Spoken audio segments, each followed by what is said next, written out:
अब देखो group 16 elements. Group 16 elements में कौन कौन से एलिमेंट होते हैं?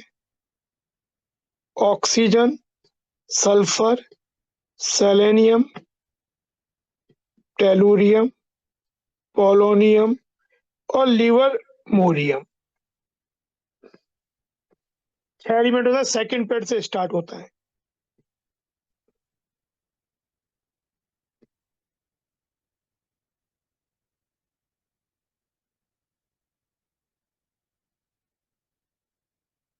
Livermorium is very very unstable. Even polonium is unstable. ये मतलब इतना कम क्वांटिटी में प्रोड्यूस किया जाता है, इतना अनस्टेबल होता है कि उसकी स्टडी भी प्रॉपर में नहीं कर रही है। Oxygen, sulphur, selenium, tellurium and polonium constitute plus, ये भी लिख लो, group 16 of the periodic table. This is sometimes known as group of chalcogens. The name is derived from the Greek word for brass.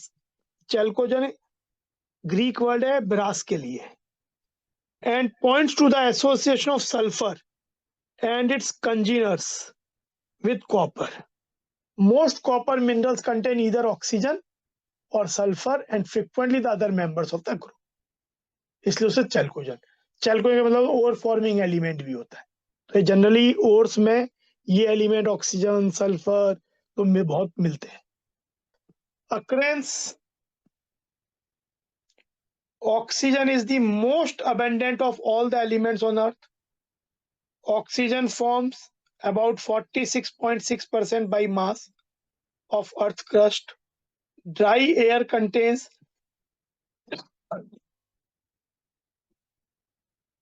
20.946% oxygen by volume, nearly 21%, 78% nitrogen, 1% other gases. However, the abundance of sulfur in the earth crust is only 0.0 से 0.1%, 0.03 से 0.1. Combined sulfur exists primarily as sulfate, such as gypsum, CaSO4.7 water, Epsom salt, MgSO4.7 water, barite, barium sulfate, sulfide such as galena, lead का होता है, zinc blende, zinc का और होता है, copper pyrite, copper Fe और H2, एक आपका पीओपी, मैं यहाँ पे एग्जिस्ट ऐसे ही करता है, पर प्लास्टर ऑफ पेरिस का फॉर्मूला होता है 2 CaSO4 डॉट वाटर, ये POP. Traces of sulfur occur as hydrogen sulfide in volcanoes. Organic materials such as eggs, proteins, garlic, इनमें सल्फर होता है, ओनियन में सल्फर होता है, mustard, hair and wool contain sulphur. Egg में, प्रोटीन में, garlic में, ओनियन में, मस्टर्ड में, हेयर में, वूल में, इन सब में भी सल्फर होता है।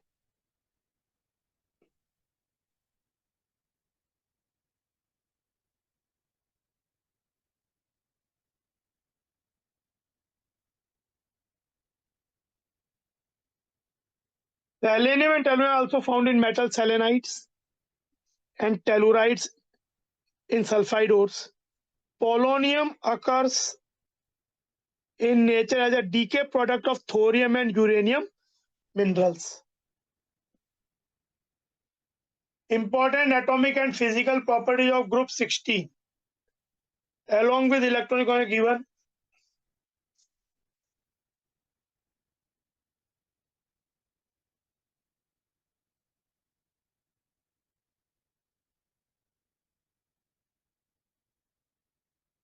लिवरमोरियम के बारे में जरा सी बात देख लेते हैं, बाकी स्टडी में तो बस लिवर कुछ पॉइंट्स हैं। Livermorium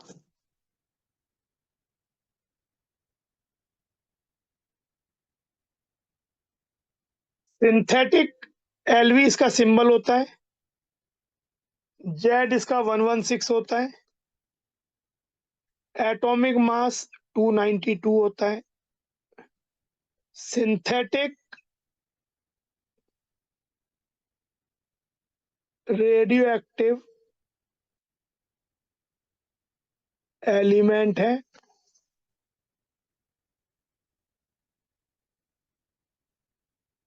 half life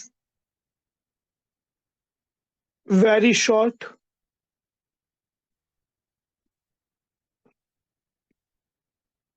found in very small amounts,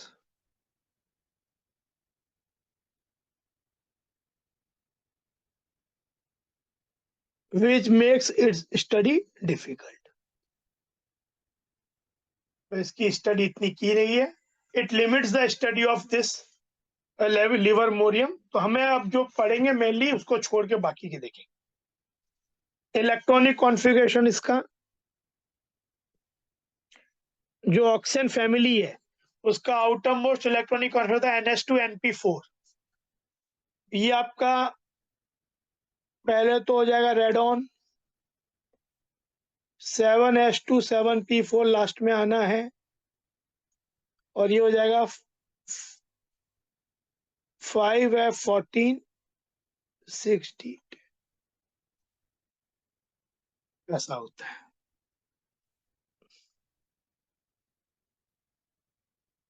अब सबसे पहले इलेक्ट्रॉनिक जनरल प्रॉपर्टी अब पढ़ते हैं बाकियों की। The important atomic and physical properties of group 16 along with electronic configuration are given in table। सबसे पहले इलेक्ट्रॉनिक कॉन्फ़िगरेशन, तो इनके आउटर मोस्ट शेल का इलेक्ट्रॉन NH2 NP4 होता है, ग्रुप 16 है ये। Atomic and ionic radii down the group increase करता है due to increase in the number of shells. Atomic and ionic radii increases from top to bottom in the group. Size of oxygen atom is however very small, क्योंकि इसमें इसकी valence shell में D orbital नहीं होती है, तो it is exceptionally smaller than the next sulphur one. Ionisation enthalpy,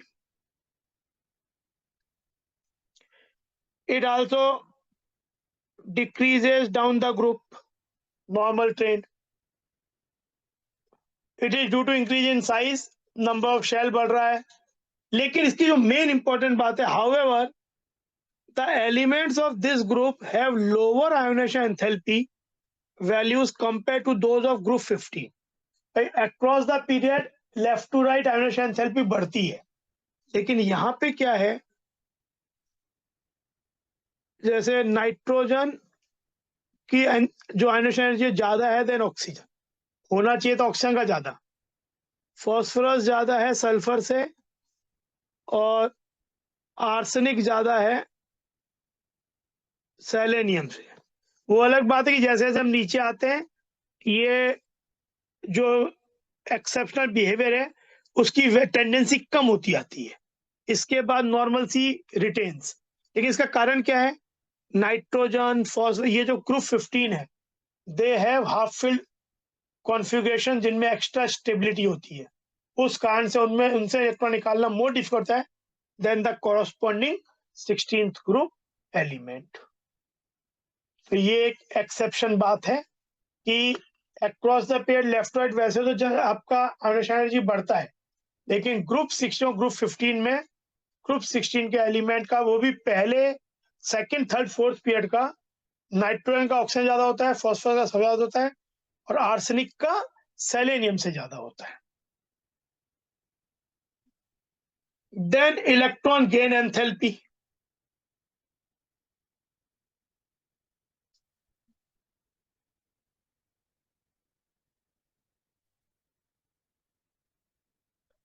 in general electron gain enthalpy decreases down the group, but because of the compact nature of oxygen atom, oxygen में D नहीं होता है और बहुत छोटा होता है, तो ऑक्सीजन में जब हम इलेक्ट्रॉन को जोड़ते हैं, वैसे तो क्या होता है जैसे जैसे शेल का साइज डिस्टेंस बढ़ता आता है, एटम का साइज बढ़ता आता है, अगले इलेक्ट्रॉन को न्यूक्लियस कम अट्रैक्ट करता है, तो इलेक्ट्रॉन गेन एंथैल्पी भी कम होती आती है। लेकिन ऑक्सीजन की साइज सेकंड एलिमेंट की, ये बात फ्लोरीन क्लोरीन में ही मिलती है। ऑक्सीजन की साइज इतनी छोटी होती है कि जो पहले से उसमें इलेक्ट्रॉन्स हैं, वो इलेक्ट्रॉन्स की इलेक्ट्रॉन डेंसिटी इतनी हाई हो जाती है, compact due to the compact nature of oxygen atom, कि वो आने वाले इलेक्ट्रॉन को बहुत ज्यादा रिपेल करते हैं। एंड वो रिपल्शन क्या होता है, सरपास कर जाता है the attraction incoming electron gains through the nucleus, gain from the nucleus due to small size. तो आपका इनका जो इलेक्ट्रॉन गेन एंथैल्पी का ऑर्डर होता है, ये बहुत इंपॉर्टेंट है।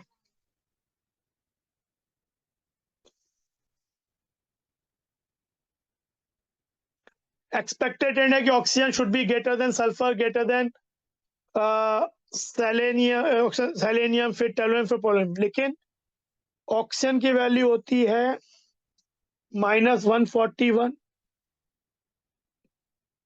सल्फर होता है सबसे ज्यादा -200, क्योंकि ये थर्ड शेल होने का कारण यहाँ पे फिर नॉर्मल है कि ये ऑक्सीजन जो है, बिकॉज कॉम्प्लेक्स से ज्यादा रिपेल करेगा तो उसकी एनर्जी कम हो जाती है रिलीज। फिर सेलेनियम 195, देन टेलुरियम -190 और पोलोनियम -174।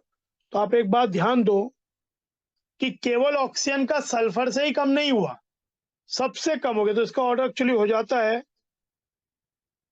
अगर हम इलेक्ट्रॉन एफिनिटी को ऐसे देखें कि कितना एनर्जी रिलीज होता है, sulphur greater than selenium, greater than tellurium और ग्रेटर देन ऑक्सीजन। एक्सपेक्टेड तो ऑक्सीजन सबसे ऊपर, पर सबसे पीछे पहुंच जाता है, लेस नेगेटिव अप टू। मेन मतलब इन दोनों में फर्क आता है, पर यहाँ पे इतना ज्यादा होता है कि ये ऑक्सीजन सबसे नीचे पहुंच जाता है, सबसे कम एनर्जी लिबरेट होती है।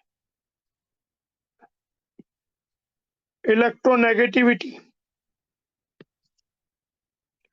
फ्लोरीन जो होता है वो मोस्ट इलेक्ट्रोनेगेटिव होता है, उसके बाद ऑक्सीजन का नंबर होता है। फ्लोरीन की वैल्यू 4 होती है, इसकी 3.5 होती है, second most. Down the group electron decrease करती है। Next to fluorine, oxygen has the highest electronegativity value amongst the element. Within the group, electron decreases with an increase in atomic number. This implies that metallic character increases from oxygen to polonium. Values क्या होती हैं, oxygen की 3.5, sulphur की electronegativity 2.58, NCERT data है। Selenium 2.55, यही बहुत difference है, उसके साथ बहुत कम डिफरेंस है। टेलुरियम 2.01 और polonium 1.76। EN values,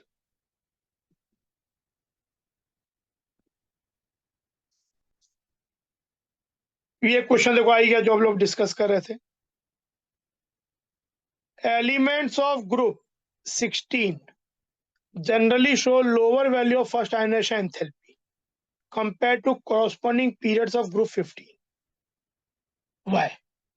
Due to extra stable half-filled p orbitals, electronic configuration of group 15 element NH2 NP3 होता है। Larger amount of energy is required to remove electrons compared to group 16. फिर group 16 में 2p4 होता है, इसमें अगर एक electron निकाल देंगे तो हाफ फील्ड बन जाएगा, तो ये निकलने में काफी आसान होता है। जबकि वहां पे 15 में ऐसा होता है, एक एक एक निकलने से इसकी हाफ फील्ड वाली स्टेबिलिटी कम हो जाएगी, तो इसको निकालना रिलेटिवली डिफिकल्ट होता है। ये तुमने तब भी पढ़ी जब पीरियोडिक प्रॉपर्टीज पढ़ी थी। Physical properties, some of the physical properties of group 16 elements are given in table। Oxygen sulphur non metals हैं, सेलेनियम टेलुरियम मेटलॉइड्स हैं, सेमी मेटल। पोलोनियम और लिवरमोरियम टिपिकल मेटल है। Polonium is a radio active and is short lived, half life केवल 13.8 days की होती है। All these elements exhibit allotropy. Oxygen mainly दो form में मिलता है, O2, ओजोन, जो कि हम पढ़ेंगे इनके बारे में। सल्फर मेनली मिलता है अल्फा सल्फर, टॉम्बिक से होता है बीटा सल्फर, दोनों ही एसिड फॉर्म के होते हैं। फिर एक S6 भी मिलता है और H2 भी मिलता है हाई टेम्परेचर्स पे। The melting and boiling point increases with an increase in atomic number down the group. Melting और boiling point down the group बढ़ते हैं क्योंकि एटॉमिक मास बढ़ता है। The large difference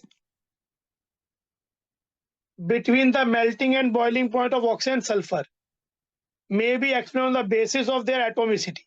actually oxygen जब एलोट्रॉपी दिखाता है अपनी, तो O2 और ओजोन ही बन रहा है, लेकिन सल्फर के केस में S8, S6 और भी हायर वाले भी बनते हैं, तो इनका मोलर मास काफी ज्यादा हो जाता है एलोट्रॉपिक फॉर्म्स का, तो इसके मेल्टिंग और बॉइलिंग पॉइंट रिलेटिवली ज्यादा होता है, इसकी एटोमिसिटी ज्यादा होती है।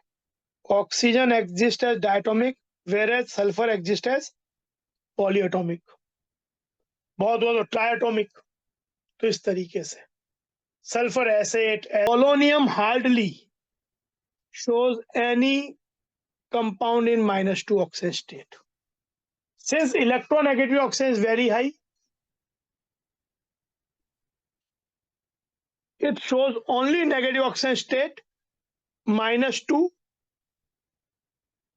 except कुछ केसेस में in the case of OF2, जहां पे F माइनस होता है, ये +2 होता है।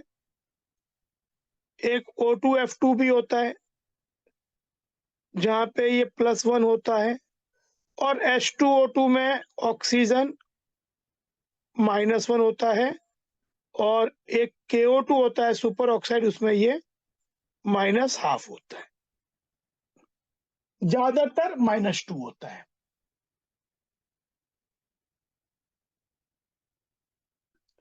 Other elements of the group exhibit +2, +4, +6 oxygen state, but +4 and +6 are more common. Sulfur, selenium, and tellurium usually show +4 oxygen state in their compounds with oxygen and +6 with fluorine. Whereas sulfur, selenium और tellurium जो है oxygen के संग अपने जो compound बनाते हैं उसमें मेनली शो +4 ऑक्सीजन स्टेट, और जो फ्लोरीन के संग बनाते हैं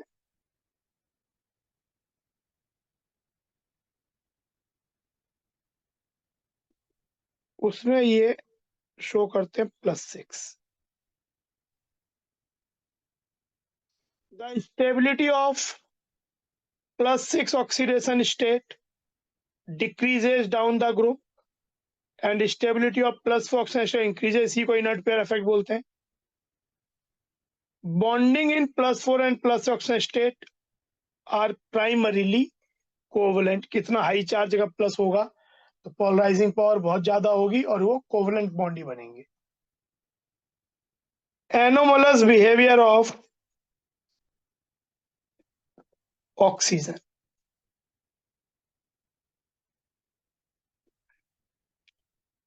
the anomalous behaviour oxygen like other members of p block present, जैसे ये बात हम हमारे लिए बहुत कॉमन सी बात हो गई है। फ्लोरीन एनोमलस शो करता है, नाइट्रोजन शो करता है, ऑक्सीजन भी इसीलिए शो करता है क्योंकि ये बहुत छोटा है साइज में, डी की अनअवेलेबिलिटी है, हाईली इलेक्ट्रोनेगेटिव है, हाई आयोनाइजेशन एनर्जी है। The anomalous behaviour oxygen like other members of p block present in second bed is due to small size, high electronegativity and absence of d orbital valence shell. One typical example of effects of small size and high electronegativity is the presence of strong hydrogen bonding in water, while which is not found in H2S. तो water room temperature पे liquid होता है, water being liquid at room temperature,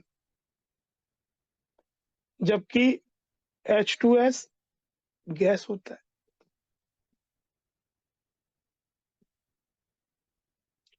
The absence of d orbitals in oxygen limits its covalency to 4 and in practice rarely exceeds 2. ज्यादातर covalency 2 ही दिखता है, 2 lone pair दिखते हैं, पर 4 से तो एक्सीड कर ही नहीं सकता। On the other hand, in case of other elements of the group, the valence shell can be expanded and covalence can exceed 4, क्योंकि उनके पास वैलेंस शेल में डी ऑर्बिटल होता है। SO3 सल्फर की कोवेलेंसी 6 हो गई।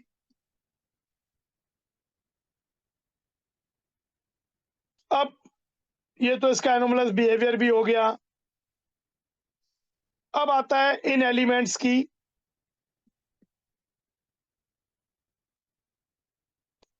reactivity with hydrogen, reactivity with oxygen, reactivity towards halogen, ये points।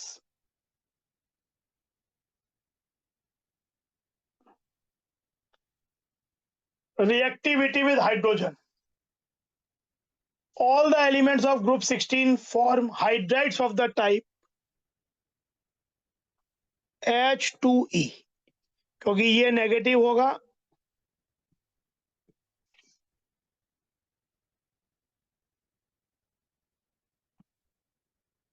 Equal to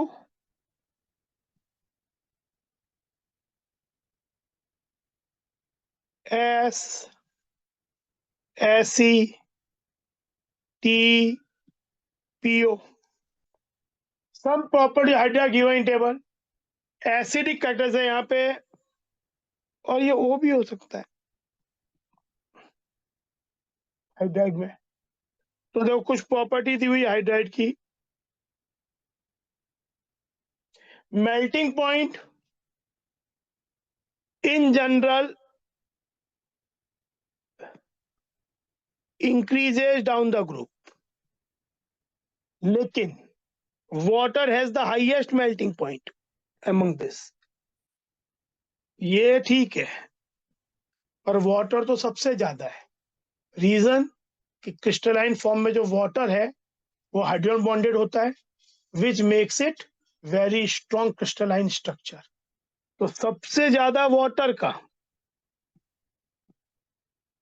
melting point greater than H2S, less than H2SE, less than H2T। In fact water यहां पहुंच जाता है लेस देन H2। सबसे कम water का होना चाहिए था, पर सबसे ज्यादा वाटर का हो गया। Same is the reason with boiling point, भी यहां से यहां बढ़ता है, लेकिन सबसे ज्यादा वाटर का। बॉइलिंग पॉइंट में भी वही, H2S less than H2SE less than H2T as less than water. HE distance जो है वो कंटिन्यूसली इंक्रीज होती है। HEH एंगल ये कंटिन्यूसली डिक्रीज होता है, क्योंकि इसमें जो ये HEH बॉन्ड है उसका पी करेक्टर बढ़ता जाता है तो ये तो काफी, ये तो sp3 होता है वाटर, तो ये तो 104 होता है, लेकिन बाकी सब 90 के आसपास होते हैं, डिक्रीज होता रहता है। हीट ऑफ फॉर्मेशन डिक्रीज होता जाता है। डिसोसिएशन, जो बॉन्ड है He वो वीक होता है, तो डिस एनर्जी इसकी डिक्रीज होती जाती है, जो कि इसको रिड्यूसिंग फैक्टर, वाटर को छोड़ के बाकी सब रिड्यूसिंग इन नेचर होते हैं। और डिस्वेम कांस्टेंट भी इनका इंक्रीज, कोई जब EH बॉन्ड आसानी से टूटेगा तो डिसोसिएशन आसान से होगा, जिसके कारण इनका एसिडिक कैरेक्टर इंक्रीज करता है।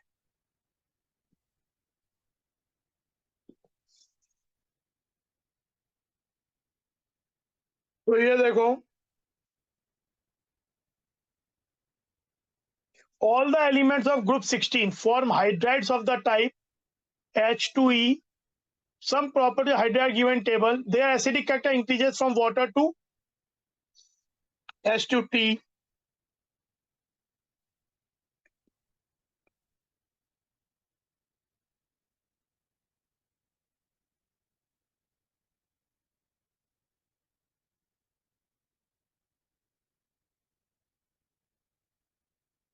ये हो जाएगा, H2PO मिलता नहीं है इसलिए छोड़ भी सकते हो, ये बस। The increase in acidic character can be explained in terms of decrease in bond enthalpy, bond enthalpy down the group.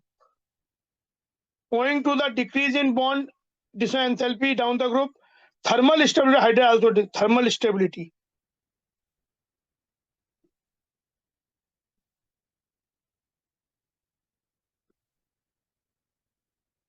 H2O more stable than H2SE, than H2T.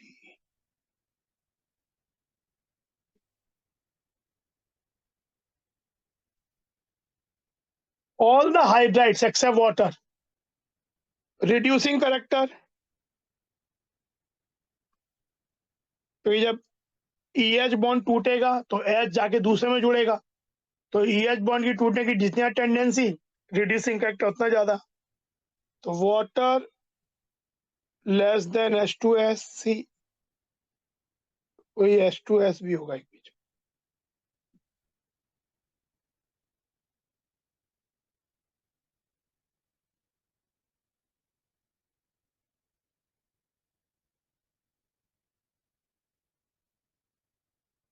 H2O less than H2S less then H2,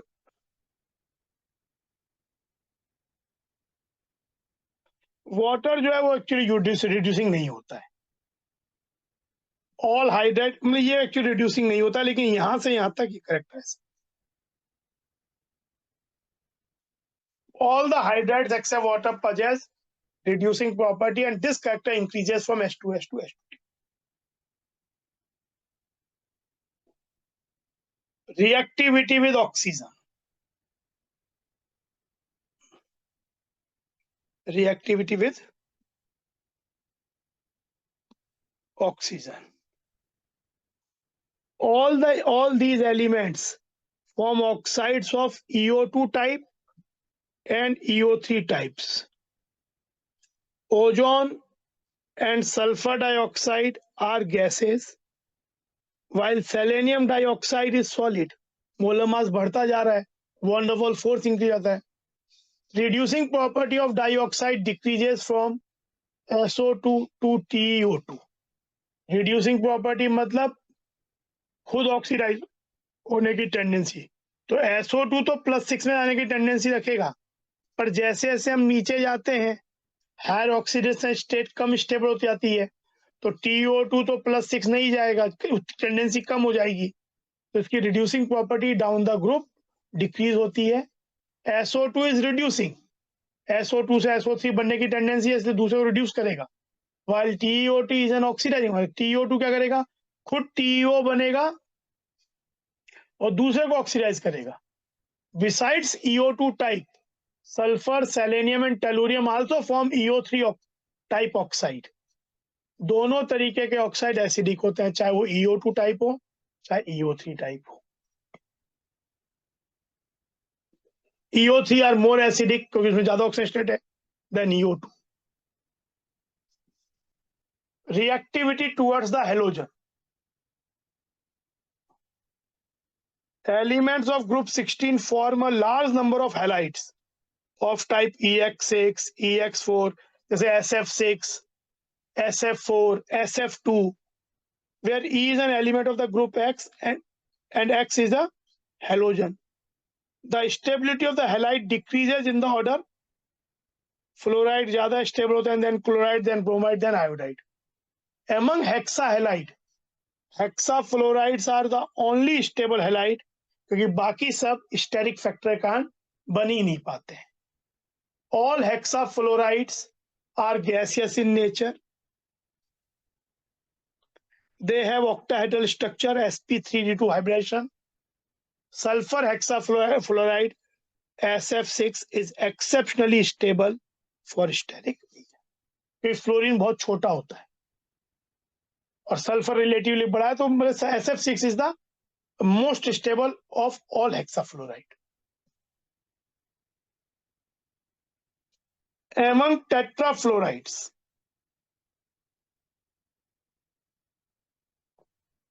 SF4 is a gas, SeF4 is a liquid, OF4 बनता नहीं है, TeF4 solid.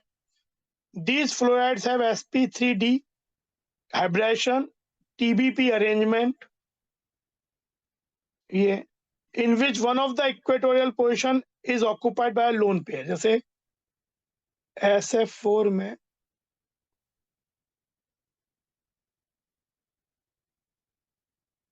इस shape को बोलते हैं सीसो।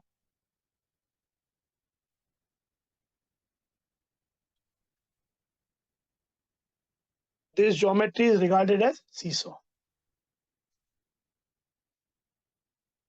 All elements except selenium form dichlorides and dibromides. These dihalides are formed by the sp3 hybridization and thus have tetrahedral structure. तो selenium को छोड़ के बाकी जितने भी हैं जैसे SCl2, SBr2 और ये sp3 होते हैं, टेट्राहेड्रल इनका स्ट्रक्चर होता है, मतलब अरेंजमेंट होता है, शेप ट्रायंगुलर होगी। The well-known monohalides are dimeric in nature. Example H2F2, H2Cl2, H2Br2, Fe2Cl2, Se2Br2, ये डायमेरिक हैलाइड्स हैं और ये डिस्प्रपोर्शनेशन दिखाते हैं। जैसे Fe2Cl2 जो है forms SeCl4 and Se.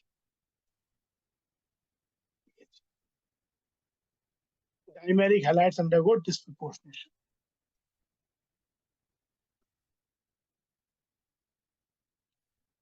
H2S is less acidic than H2T क्योंकि bond destroy energy of TEH कम होता है तो आसानी से H निकल जाएगा, increases the acidic character. Important source of sulphur garlic, egg, proteins, wool, फिर BaSO4, जिप्सम, ये सब। Order of thermal stability hydride, thermal stability decreases down the group. Water, why is a liquid and H2S is a gas at room temperature? Due to hydrogen bonding in strong intermolecular hydrogen bonding in water makes it a liquid at room temperature while H2S remains gas because hydrogen bonding H2S is very weak और practically होती ही नहीं। तो ये चीज, तो ये हमारा chemical properties हो गया। आगे अब हम एलोट्रोपिक फॉर्म्स पढ़ेंगे, ऑक्सीजन के O2 and ozone and sulphur का alpha sulphur, beta sulphur and S6 भी एक होता है साइक्लोएक्स S6, H2 भी एग्जिस्ट करता है। तो ये चीजें allotropic forms.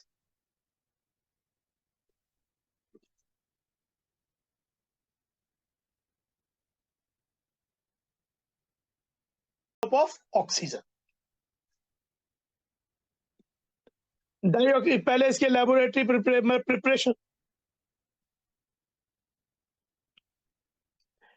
Dioxin can be obtained in the laboratory by the following ways. पहला, by heating oxygen containing salts such as chlorates, nitrates, permanganates। तो मैं तीनों की रिएक्शन लिखता हूं। KCO3 को हीट करेंगे तो बनेगा KCl, oxygen. Heating temperature can be considerably reduced if we use catalyst MnO2।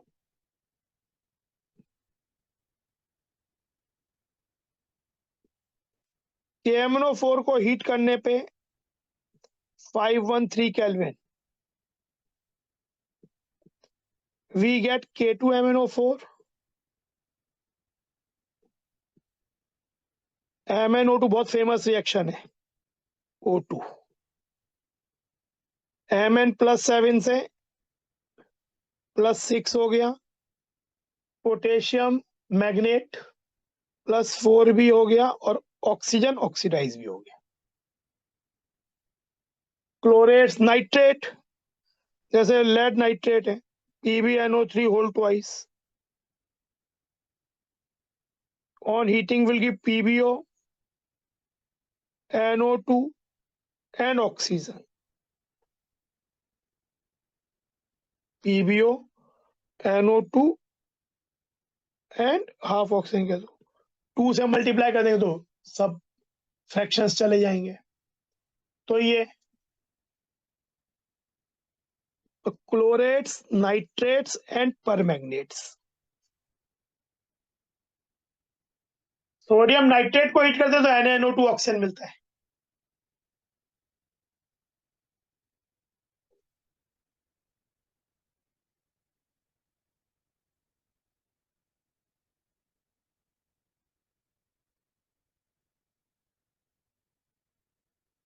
तो ये तो तरीका एक हो गया प्रिपरेशन का। Another way, by the thermal decomposition of the oxides of metals low in the electrochemical series। तो जो ऑक्साइड्स होते हैं उन एलिमेंट्स के, उन मेटल्स के जो कि इलेक्ट्रोकेमिकल सीरीज में लोअर साइड में आते हैं, वो इजीली हीट करने पे डिकम्पोज हो जाते हैं क्योंकि उनका ऑक्सीडाइज होने का टेंडेंसी इतना नहीं होता, तो इजीली रिड्यूस हो जाता है। जैसे सिल्वर Ag2O हीट करने पे will give silver and oxygen. HgO will give Hg liquid oxygen. Pb3O4 और हायर, तो एक तो ये हो गया PbO ऑक्सीजन। PbO2 +4 है, +4 हमने पढ़ा है कि लेड +4 काफी अनस्टेबल होता है बाय इनर्ट पेयर इफेक्ट, तो it will easily convert to PbO oxygen. Actually Pb3O4 is a mixed oxide, उसमें PbO तो PbO ही रहता है, पर जो PbO2 पार्ट होता है, जो Pb3O4 होता है वो एक्चुअली होता है आपका .2PbO, ऐसा होता है। तो इसमें PbO तो ही रहता है पर PbO2 टूट के PbO और ऑक्सीजन बन जाता है। HgO ये, Ag2O ये। फिर hydrogen peroxide is readily decomposed into water and dioxygen by catalysts such as finely divided metals and manganese dioxide। यहाँ भी MnO2 यूज कर सकते हैं। ये डिस्प्रपोर्शनेशन रिएक्शन है H2O2 की। H2O2 -1 से -2 रिड्यूस भी वाटर में और ऑक्सीजन में ऑक्सीडाइज हुआ। On large scale, it can be prepared from water or air। Water के इलेक्ट्रोलाइसिस से,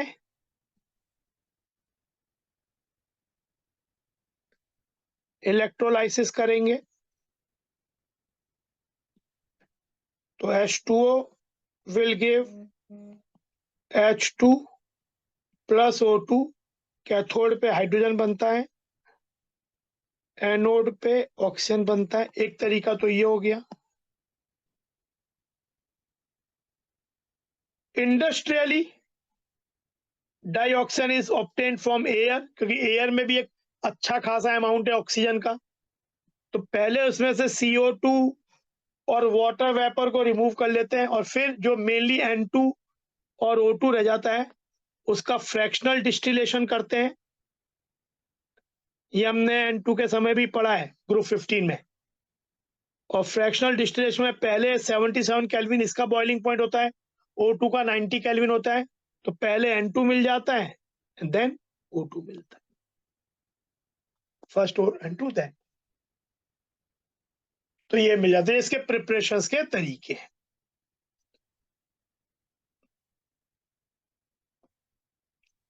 फिर आती है प्रॉपर्टीज।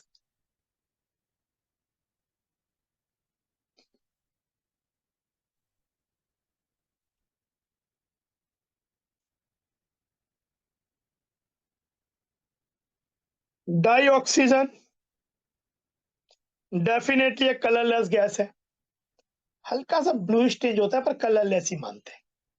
डेफिनेटली ऑर्डरलेस है, हम इनहेल करते हैं तो कोई इसमें ऑर्डर नहीं आता है। वाटर में सॉलिडिटी बहुत ज्यादा नहीं है, 3.08 सेंटीमीटर क्यूब इन 100 सीसी, मतलब 1000 सीसी में करीबन 30.8 सेंटीमीटर। नाइट्रोजन से थोड़ी सी ज्यादा है, पर वैसे बहुत ज्यादा नहीं है, पर इतनी सफिशिएंट है। और वो भी टेम्परेचर 20 डिग्री सेल्सियस पे, रूम टेम्परेचर मान लो, which is just sufficient for the vital support of marine and aquatic life. ये लिक्विफाई हो जाता है 90 केल्विन पे and freezes at 55 kelvin. 3 stable isotope होते हैं इसके, 16, 17 एंड 18। फिर ये बहुत इंपॉर्टेंट बात है, मॉलिक्यूलर ऑर्बिटल थ्योरी के एक्सेप्टेंस में भी ये बात ने बहुत इंपॉर्टेंट रोल प्ले किया। Molecular oxygen O2 is unique in being paramagnetic, although बाकी VBT और सबसे देखा जाए तो इसके जैसे अगर किसी स्पीसीज में नंबर ऑफ इलेक्ट्रॉन्स ऑड है तो पैरामैग्नेटिक होता है, पर अगर वो इवन है तो नॉर्मली ये माना जाता है कि उसको डायमैग्नेटिक होना चाहिए। पर O2 इज एन एग्जांपल जिसमें टोटल नंबर ऑफ इलेक्ट्रॉन 16 है, but still experimentally it is found कि ये लिक्विड ऑक्सीजन को जब पास करते हैं हम स्ट्रॉन्ग मैग्नेट्स के पोल्स के वजह तो वो अट्रैक्ट हो जाता है मैग्नेटिक पोल से, जो सजेस्ट करता है कि ये पैरामैग्नेटिक है। और इसका paramagnetism is explained bye MOT theory, जो ये बोलता है कि MOT थ्योरी के अकॉर्डिंगली जो पाई स्टार 2p ऑर्बिटल होता है उसमें 2 अनपेयर्ड इलेक्ट्रॉन होते हैं, इसके कारण से ये पैरामैग्नेटिक होता है।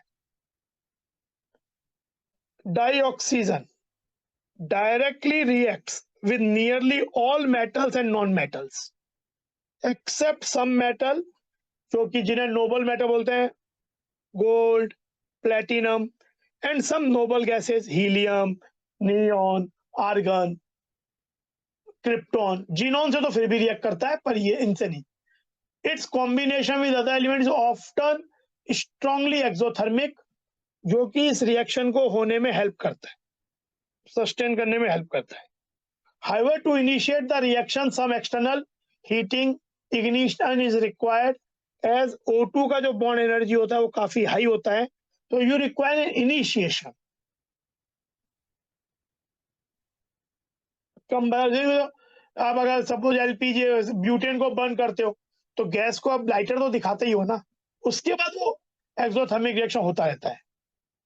कुछ reaction, calcium plus oxygen calcium oxide, Al plus oxygen Al2O3, basic oxide, amphoteric oxide, acidic oxide, P4 plus insufficient oxygen will give P4O6, sufficient oxygen will give X oxygen P4O10, C plus limited supply will give carbon monoxide, neutral oxide, excess में होगा oxygen तो CO2 बन जाएगा, acidic oxide, ZnS plus O2, ZnO plus SO2, CH4 plus O2, CO2 and water, methane का burning.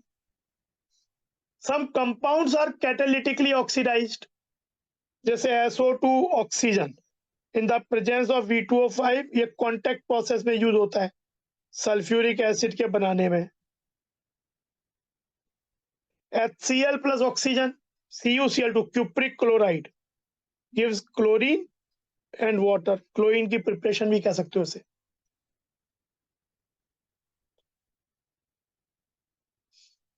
Uses in addition to its importance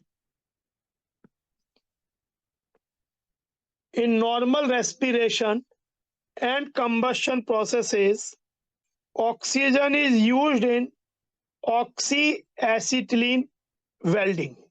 actually होता क्या है, जो ऑक्सीएसिटिलीन फ्लेम होती है उसका टेम्परेचर बहुत हाई होता है, अराउंड 3000 डिग्री सेल्सियस, तो वेल्डिंग में यूज होता है। ये बनता कैसे है, अगर हम कैल्शियम कार्बाइड को पानी के संग रिएक्ट करें तो बनता है कैल्शियम हाइड्रोक्साइड एंड एसिटिलीन, जो कि हाईली इन्फ्लेमेबल गैस होती है। अच्छा, ये इसका मोलर मास है 26, तो it is lighter than air. Air का मोलर मास आपका 29.6 के आसपास होता है, तो ये ऊपर रेस करेगी। तो अगर कंटेनर में, जैसे ये आपका वेल्डिंग कंटेनर है, कैल्शियम कार्बाइड एक बहुत सस्ता सा सामान होता है, पत्थर जैसा मिलता है, काला पत्थर जैसा। पानी में डालेंगे तो नोजल से ये एसिटिलीन निकलेगा और ये एटमॉस्फेयर में जो ऑक्सीजन है उससे कंबाइन होके ऑक्सी एसिटाइलिन फ्लेम बनाता है, जिसका टेम्परेचर अराउंड 3000 डिग्री सेल्सियस होता है। तो वेल्डिंग में यूज है। In the manufacture of many metals particularly steel, oxygen cylinders are widely used in hospitals, high altitude flying जहां पे ऑक्सीजन की कमी होती है, एंड इन माउंटेनियरिंग जहां पे ऑक्सीजन कम होता है ऊपर।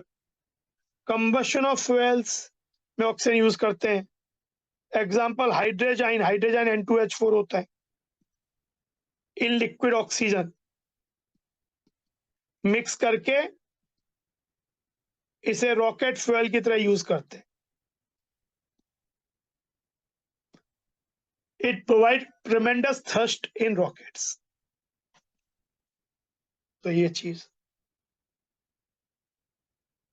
विच of the following does not react with oxygen directly, तो इसमें नोबल मेटल ही है प्लेटिनम, तो आंसर ये हो।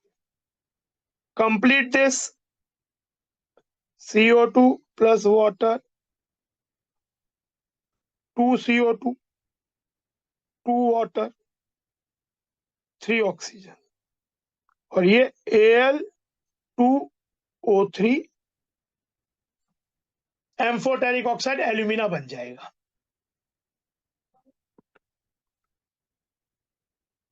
अच्छा, ऑक्साइड भी जैसा है दिया हुआ एक टॉपिक, वो पढ़ लेते हैं, क्योंकि इसमें मेनली ऑक्साइड के कैरेक्टरिस्टिक दिए हैं, एसिडिक, बेसिक, न्यूट्रल, तो ये बहुत बार आता है, तो एक बार रिवाइज करने में बुराई नहीं है इस चीज को।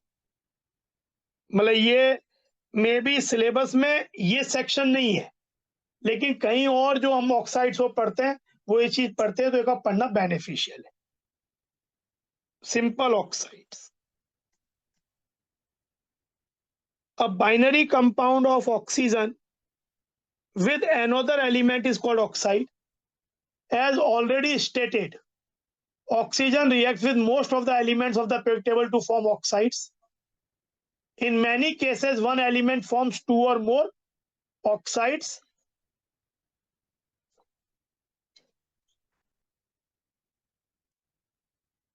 The oxides vary widely in nature and properties. Oxides can be simple, MgO, Al2O3, यहाँ पे O2 माइनस है, और मिक्स्ड, जैसे Pb3O4 है।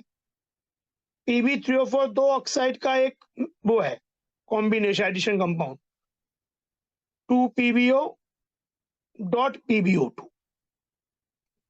+4 वाला +2 वाला 2:1 रेशियो में। Fe3O4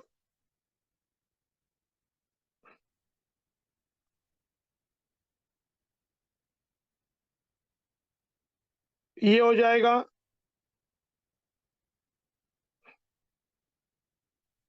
FeO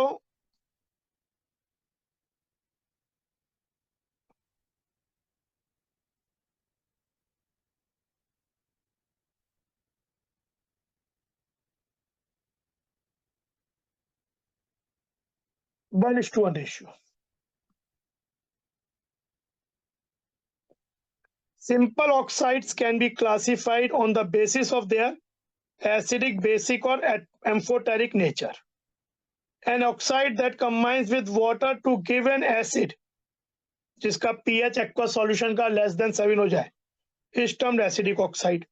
तो SO2, Cl2O7, CO2, N2O5, SO3, H2SO4 देगा। R acidic, SO2, H2, SO3 देगा, सेम ऑक्सीजन स्टेट वाला। NO2 भी एसिडिक है, N2O3 भी एसिडिक है।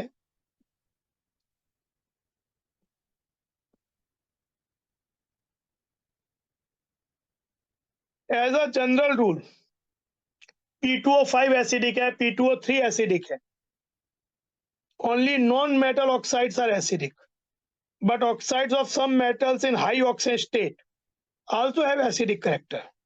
जैसे Mn2O7 पानी पे रिएक्ट करके HMnO4 देगा।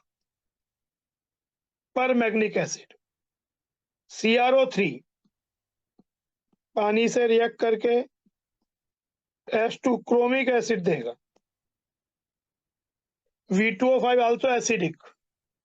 The oxide which gave a base with water are known as basic oxide. Na2O metal के oxide usually जो S block और होते हैं, BaO, CO water calcium hydroxide देगा। In general, metallic oxides are basic.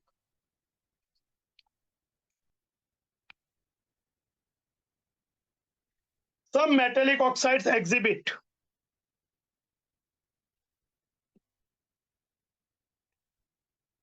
dual behavior. They show characteristic of both acidic as well as basic oxide. Such oxides are known as amphoteric oxide.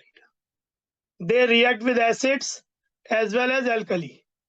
There are some oxides which are neither acidic nor basic. उन oxide को neutral बोलते हैं। Neutral oxide के तीन ही important example हैं, carbon monoxide, nitric oxide and N2O, laughing gas, die nitrogen oxide. Al2O3 is a very well known example of amphoteric. Al2O3 देखो HCl से react कर रहा है तो ये खुद बेस का काम कर रहा है, फॉर्मिंग AlH2O6 3+, 6Cl-, पर जब ये NaOH से रिएक्ट करेगा तो बनाएगा AlOH6 Na3, ये तो यहाँ पे तो ये हो जाएगा Na3AlOH6, क्योंकि इस पे होगा 3- ये +3 हो गया टोटल। तो ये चीज, पर ये दोनों से रिएक्ट कर रहा है इसलिए Al2O3 एम्फोटेरिक।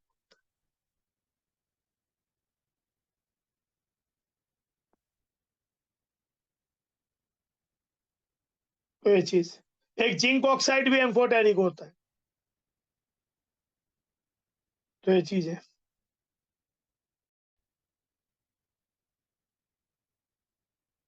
अब ओजोन को पढ़ते हैं। ओजोन जैसे ऑक्सीजन एक एलोट्रॉपिक फॉर्म है ऑक्सीजन एलिमेंट का, वैसे ओजोन भी एक अनदर एलोट्रॉपिक फॉर्म है ऑक्सीजन एलिमेंट का। इसका फॉर्मूला होता है O3।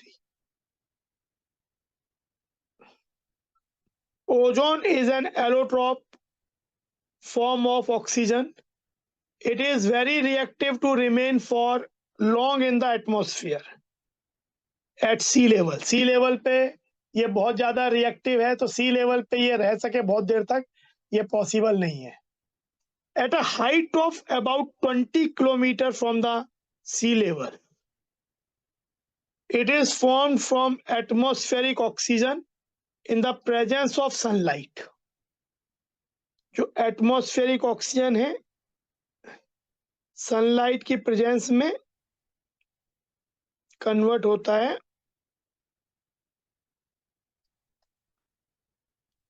दिस ओजोन लेयर जो ये 20 सी लेवल मान लो ये सी हो गया, ये 20 किलोमीटर पे यहाँ ओजोन बनी, तो जो ये ओजोन बनती है this layer is known as ozone layer.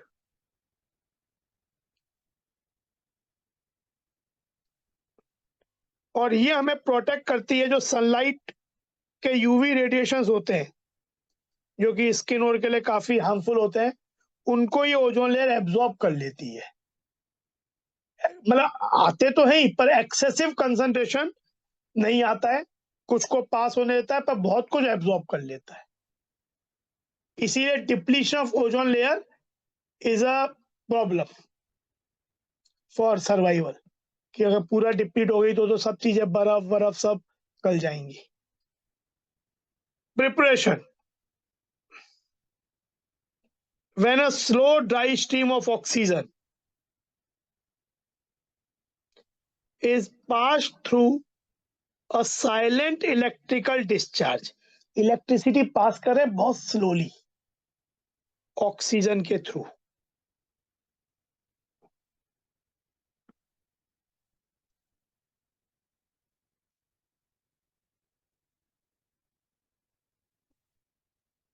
तो ओजोन बनता है। एंडोथर्मिक रिएक्शन होती है ये,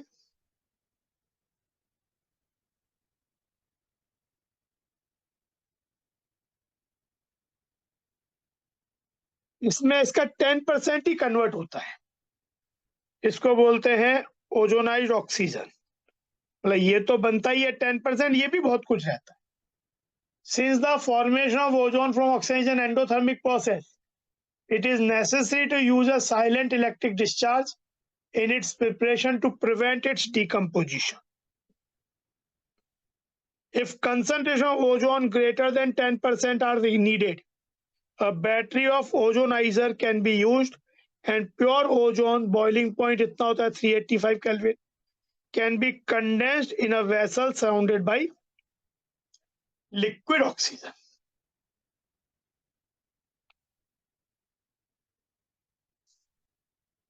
अब प्रॉपर्टीज, ये इंटरेस्टिंग प्रॉपर्टी है कि ओजोन गैस फॉर्म में पेल ब्लू गैस होता है, लिक्विड फॉर्म जब इसे कंडेंस कर देते हैं लिक्विड में तो डार्क ब्लू लिक्विड होता है, और सॉलिडिफाई जब कर देते हैं तो वायलेट ब्लैक सॉलिड होता है। It has a characteristic smell and in small concentration it is harmless. However, if the concentration rises above 100 parts per million, breathing becomes uncomfortable, resulting in headache and nausea. मतलब 10/6 part में 100 parts तक तो ठीक है, उससे ज्यादा हो जाएगा तो ब्रीदिंग अनकंफर्टेबल हो जाएगी। Ozone is thermodynamically unstable with respect to oxygen, क्योंकि देखो ओजोन से जब ऑक्सीजन बनता है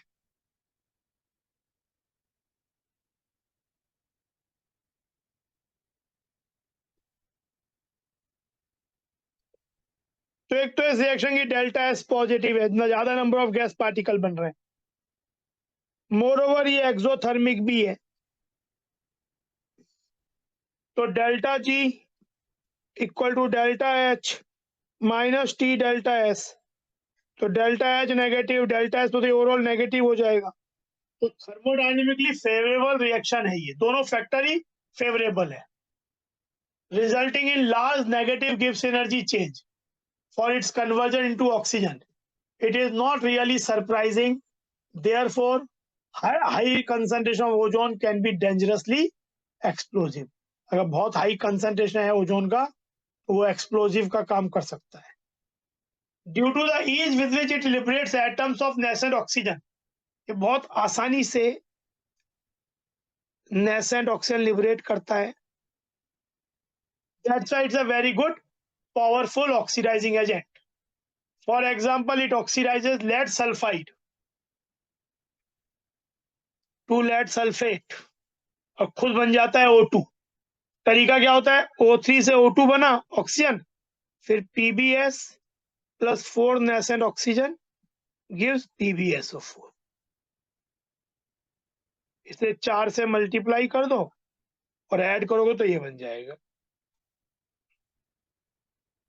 it can oxidise iodide ions to iodine और खुद ऑक्सीजन बन जाएगा यही।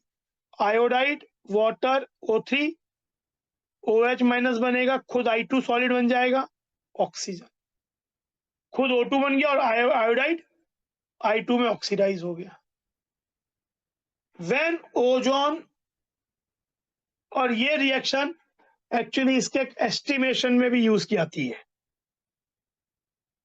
When ozone reacts with an excess of potassium iodide, ozone अगर H2O2 से रिएक्ट करे तो ozone is a better oxidising agent, तो खुद O2 बन जाता है और H2O2 से भी O2 बन जाता है, O2 एंड वाटर बन जाए।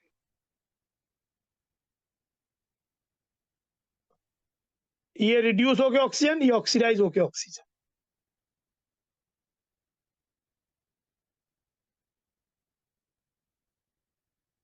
तो ये चीज, when ozone reacts with an excess of potassium iodide solution buffered with a borate buffer 9.2 pH, iodine is liberated and इस आयोडीन को हम एस्टिमेट करते हैं हाइपो सॉल्यूशन से। Na2S4O6 ये ब्यूरेट में होता है, NaI ये आपका आयोडीन वायलेट कलर का होता है, तो Na2H2O3 हम जितना ऐड करते हैं ये दोनों कलरलेस होते हैं। तो and point of titration is suggested by colourless solution, तो वहां हम रुक जाते हैं। तो Na2H2O3 का वॉल्यूम और स्ट्रेंथ हमें मालूम होता है, तो Na2H2O3 के मिलीमोल या मिलीकुलर निकालते हैं। इस रिएक्शन की हेल्प से हम आयोडीन के मिलीमोल निकालते हैं, वही मिलीमोल हमें ये वाले मिले, और फिर इस रिएक्शन की हेल्प से ये निकालते हैं कि अगर इतने आयोडीन के मिलीमोल है तो ओजोन कितना यूज हुआ होगा। तो उस ओजोन सैंपल का हम टाइट्रेशन मतलब एस्टिमेशन कर सकते हैं। It's a quantity method for estimating ozone gas. Experiments have shown that nitrogen oxide, particularly nitric oxide, neutral होती है NO, combine very rapidly with ozone, and there is thus the possibility that nitrogen oxides emitting from the exhaust system of supersonic jet aeroplanes might be slowly depleting the concentration of ozone layer in the upper atmosphere। ये reaction भी responsible है क्योंकि जो high speed supersonic jets होते हैं उनके exhaust system से nitric oxide liberate होती है, वो ऊपर के ओजोन से कंबाइन होगी, NO2 और O2 बनाएगी, ओजोन लेयर डिप्लीट होती है। Another threat to the ozone layer is probably posed by the use of freons, which are used in aerosol sprays and refrigerants। Chlorofluorocarbons होते हैं फ्रीऑन्स, तो उनसे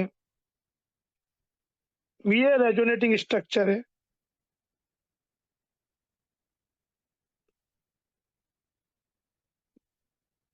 ओजोन डायमैग्नेटिक होता है,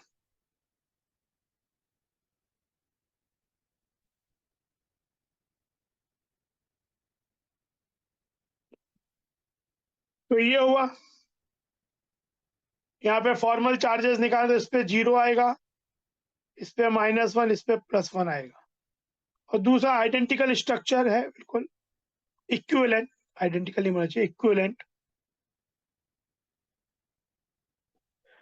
कंबाइंड स्ट्रक्चर ऐसा हो जाएगा कि जो ये O बॉन्ड है वो बॉन्ड ऑर्डर 1 से ज्यादा है, 2 से कम है. The two oxygen bonds length in the ozone molecule are identical, and the molecule is angular as expected with bond angle of 170 degree. It is resonance hybrid of these two, and because two equivalent structure, O की bond same हो जाती है. Double bond से week, single bond से stronger. Single bond से bond length कम, double bond से ज्यादा. It is uses क्या है? जर्मीसाइड की तरह disinfectant, for sterilising water, bleaching oils में यूज करते हैं. It bleaches by its oxidation property. Ivory, flour, starch, इन सबको ब्लीच करने में यूज करते हैं. It act as a very powerful oxygen agent in the manufacturing of KMNO4 बनाते समय भी इसको as an oxidising agent use किया जाता है. ये चीज तो ये आपका ओजोन के बारे में हो गया, जो one of the allotrope of oxygen है. O2 हमने पढ़ाई था, ओजोन हमने पढ़ लिया. सल्फर का एलोट्रोप भी होते हैं, वो हम पढ़ेंगे.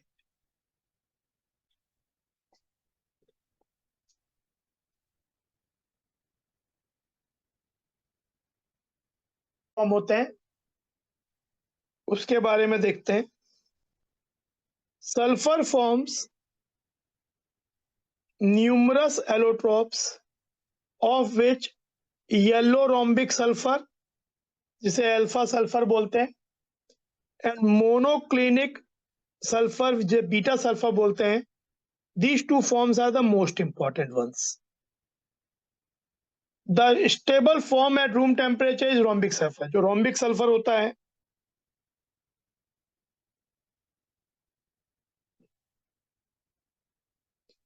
जिसे अल्फा सल्फर बोलते हैं, वो रूम टेम्परेचर पे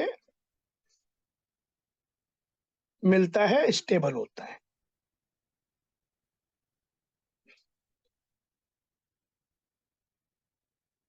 Which transforms to monoclinic sulfur when heated above 369 Kelvin. अगर हम रोम्बिक सल्फर को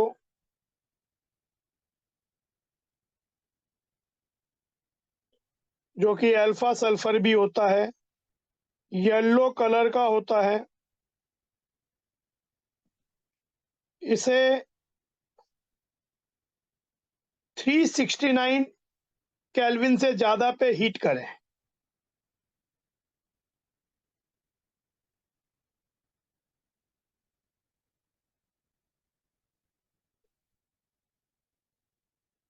we get monoclinic sulfur,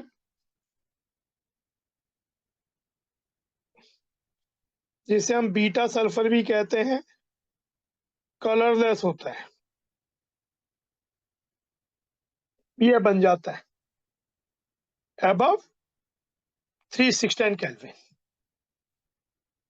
अभी हम इसकी बात करते हैं rhombic sulphur, alpha sulphur. This allotrope is yellow in colour. Melting point 385.8 kelvin.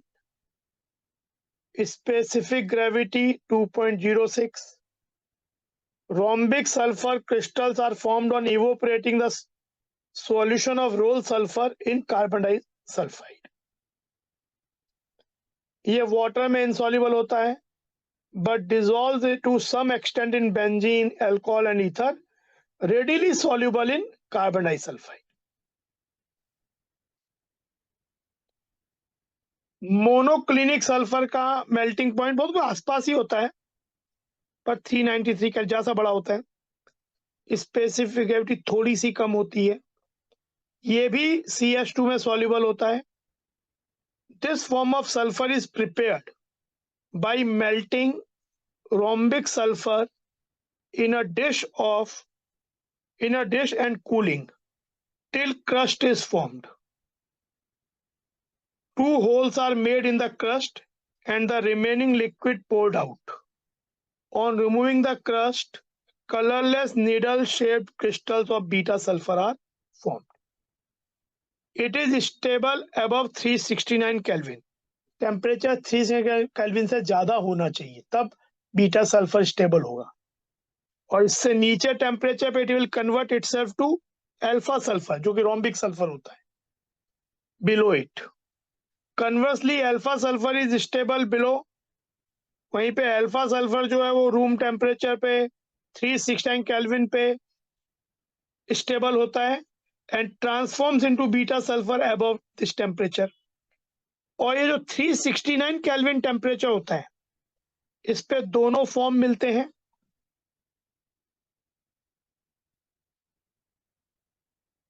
इसे ट्रांजिशन टेम्परेचर बोलते हैं।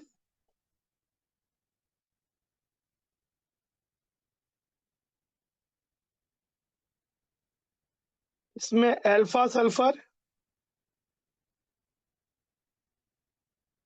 दोनों फॉर्म मिलते हैं। ये रोम्बिक सल्फर होता है, ये मोनोक्लिनिक,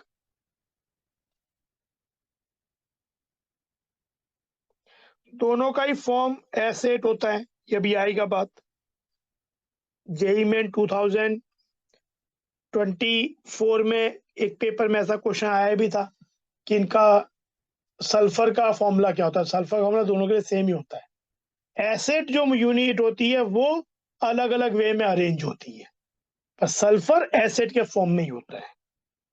ये येलो होता है, ये कलरलेस होता है।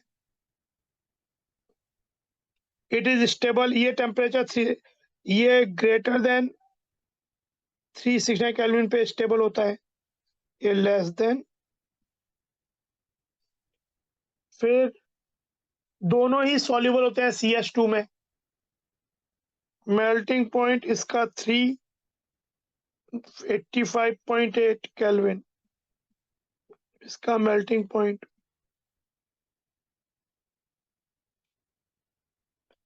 डेंसिटी इसकी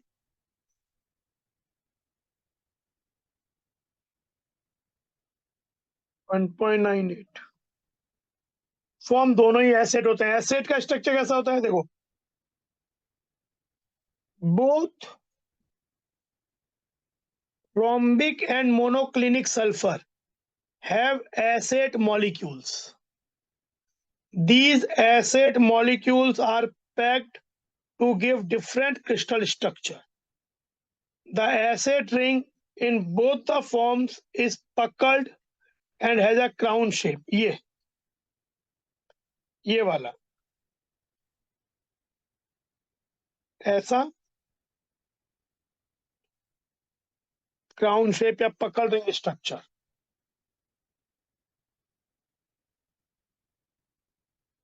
चाहे रोम्बिक का हो, ये रोम्बिक का दिया है। रोम्बिक मतलब हल्का सा फर्क होगा शेप में, मतलब बेसिकली ये हो सकता है ऐसा एंगल में फर्क आ जाए चीजों में, लेकिन यूनिट एसेट ही रहती है। तो ये पर्टिकुलर जो दिया हुआ है वो रोम्बिक का दिया हुआ है, लेकिन मोनोक्लिनिक में भी रहता ये एसेट ही है, हल्का सा शेप और में फर्क आ सकता है। Then this point several other, ये तो दो इंपॉर्टेंट अल्फा और बीटा हो गए। Several other modifications of sulfur containing 6 to 20 sulfur atoms per ring have been synthesized in the last 2 decades. एक cyclo-CS6 होता है,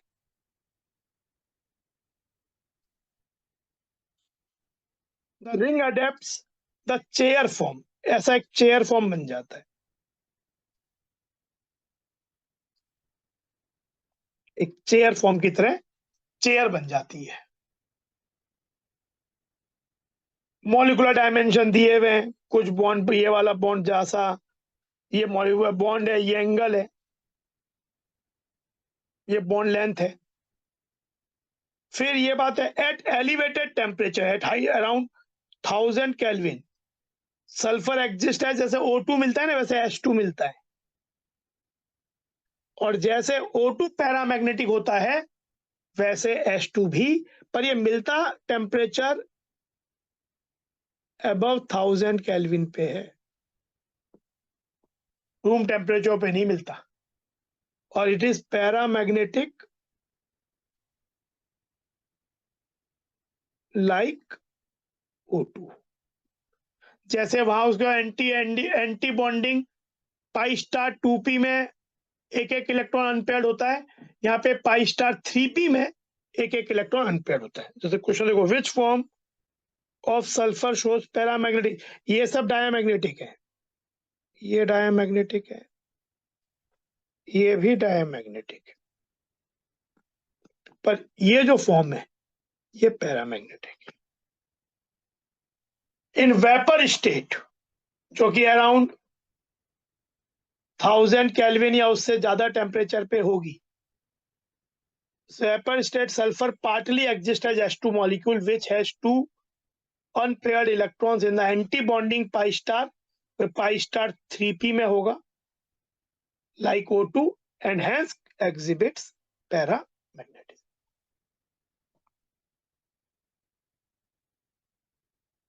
तो ये चीज है, तो ये इंपॉर्टेंट है। सल्फर का एलोट्रोपिक ट्रांजिशन टेम्परेचर 369 से ज्यादा बीटा स्टेबल, 369 से कम अल्फा स्टेबल।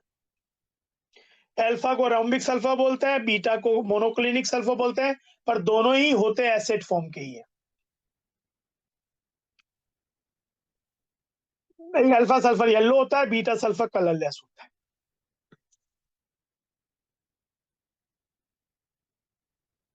ये कलरलेस है, होता इसमें भी एसिड ही है।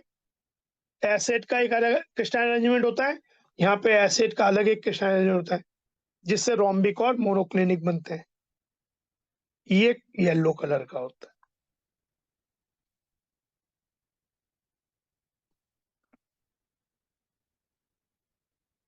S6 हो गया, S2 हो गया, ये चीज है। तो ये आपका सल्फर के एलोट्रोप्स के बारे में